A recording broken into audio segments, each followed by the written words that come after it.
Hello everyone and welcome to xxMelle Potato Kitchen! Today we're making shepherd pie but Quebec version. So our shepherd pie is made with beef, corn and potatoes. So sorry for my voice, as you can hear I am sick. I suffer. So you'll have to suffer with me and hear this amazing voice today. But we're going right into it. This shepherd pie Quebec version is really good. It reminds me of my childhood. There's a nice crust on top of it. Anyway, just look. That's what it looks like. You can see the beautiful layer of the beef at the bottom, the potatoes on top, the nice crust on top, and the corn in between the potatoes and the meat. It is amazing. So in this video, I am making a recipe from the potato book for the mashed potatoes, but not exactly how it was because they put mayo into the potato and I tried it and I didn't like it. But first thing you need to do is you need to make mashed potatoes. So you need to peel the potatoes and cut them into pieces so that they cook faster. Here are potato rinsed and you need to fill the water so that they are all covered. In the recipe they were adding raw garlic and I didn't like it. It was too strong for mashed potatoes. So what I did is I put a giant garlic clove that is basically the size of like 4 regular garlic cloves, and I've put it into the potato to boil so that the flavor is everywhere. The next thing I did to make the potatoes even better is I added a little bit of vegetable broth. You can use any kind of broth, chicken, beef, vegetable, whatever. So I added a little bit of vegetable broth in there to add even more flavor into the potatoes. Then I put them on the stove to boil until they were really soft. Next step is to prep the meat. So I cut 2 onions here and I diced them into kind of a big size because I like to see my vegetable. Like I've said a few times, I like to have big piece of vegetable. So I chopped them like this and then it was time to cook. So I've put them into a pan with butter and I added the tofu beef recipe that we did. I'll put the link on the corner. I added that to the pan, high temperature, so that everything cooks together. And this was frozen, okay? So I took this straight out of the freezer, put that straight into the pan with butter and onion. The only thing I eventually added was a little bit of black pepper right here.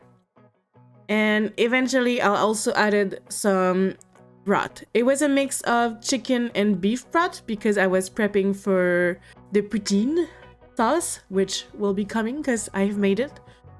So here you can see I'm adding a little bit of broth because the way that the tofu ground beef recipe is that the tofu will become crispy.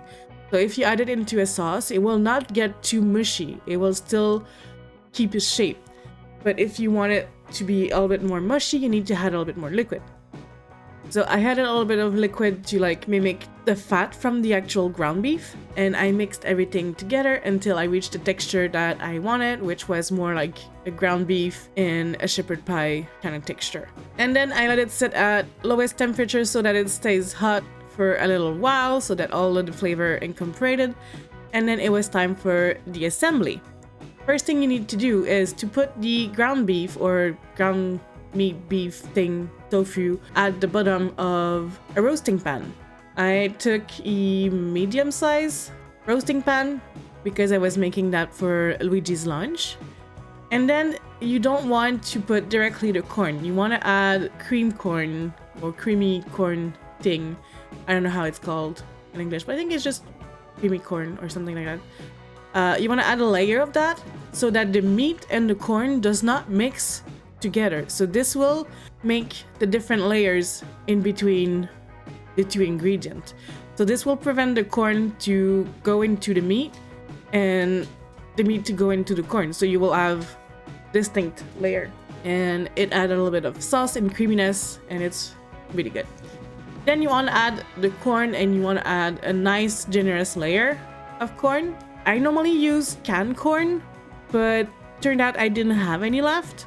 So you can see here I'm taking it from a bowl because it was frozen. And this bowl is kind of big and I didn't have enough with the amount that I had here.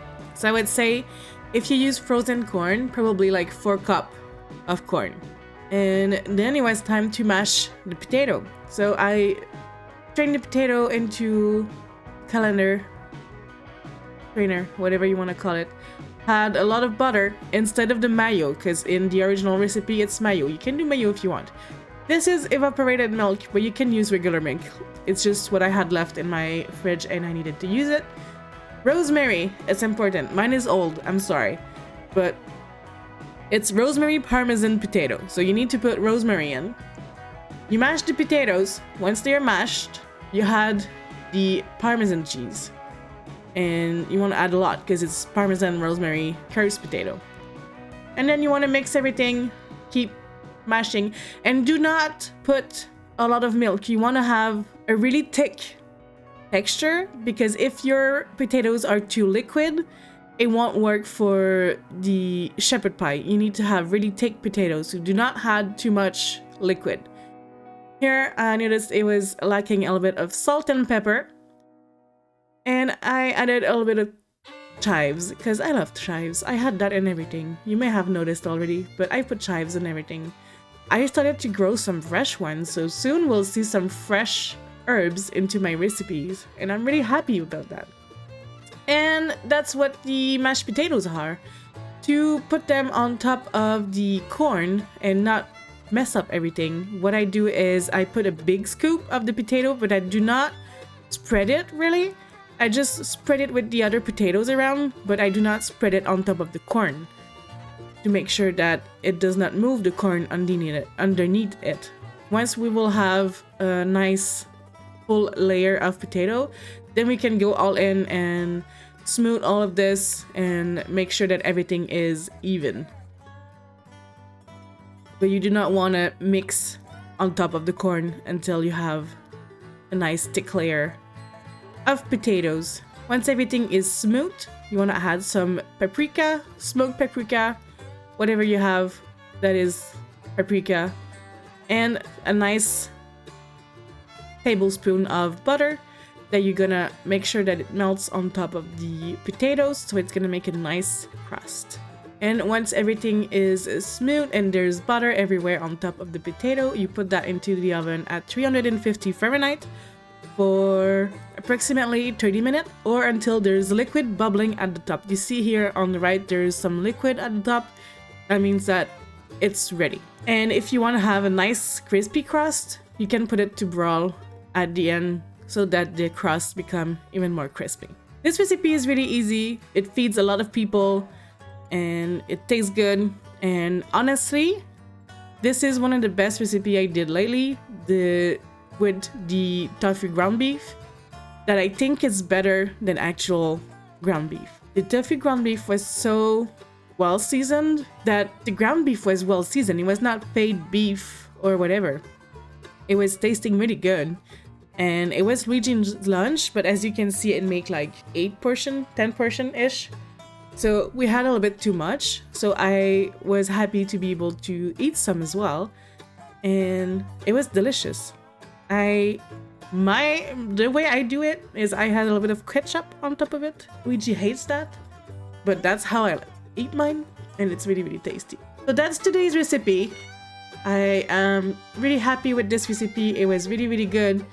It is creamy, it is spicy, not spicy like hot, just like seasoned. Yes, it's seasoned, not spicy. It's comforting and it's filling.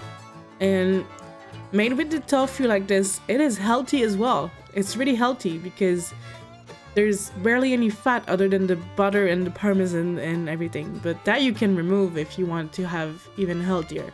So yeah, that's it for today. I hope you guys enjoyed this recipe. It was really, really good. It was tasty. It was comforting. It was really nice. And I'll see you guys next week for another video. And love you guys. See you next time. Bye bye.